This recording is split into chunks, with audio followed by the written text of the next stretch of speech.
শ্রাবণের সন্ধ্যা, কি সুন্দর দেখুন, মনে হয় যে আজকে তো চাঁদ ওঠেনি, কিন্তু চাঁদের প্রয়োজন আছে।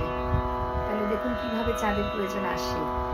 কতগুলো দু তিনটে গান নিয়ে বলি, যাদের মনের মধ্যে খুব ব্যথা, সে হয়তো শৈশব ভাবছে তার কোনো প্রয়োজনের কথা, বা তার কোনো প্রিয় কাজটা আজকে হয়নি, বা কোথাও যাওয়ার ছিল যেতে পারেনি, মনটা খারাপ, বা তার কোনো নীতি বিরুদ্ধ আচরণ তার করতে হয়েছে, যে কোনো কারণেই তার মনটা খারাপ, তার মনের মধ্যে একটা অবসাদ আসছে, কি করে দূর করবে, তাকে কিভাবে আপনি সুরের মাধ্যমে জাদু করে নেবেন, সেরকম ভাবে দেখুন আপনারাও চেষ্টা করুন। যদি আপনার নিকটবর্তী মানুষকে আপনি সেইভাবে যদি এই থেরাপি দিয়ে যদি তার অবসাদ দূর করে দিতে পারেন, চেষ্টা করি না আমরা সবাই মিলে যারা এই অবসাদগ্রস্ত দুনিয়ার মধ্যে ডুবে যাচ্ছি, তাদেরকে আমরা টেনে আনতে পারি নাকি? দেখুন না, সেই কুয়োর দড়ি দিয়ে তোলার মতন, কুয়ো থেকে জল তোলার মতন দড়ি দিয়ে আমরা চেষ্টা করি না সুরের জাদুতে মাতাল করতে পারি।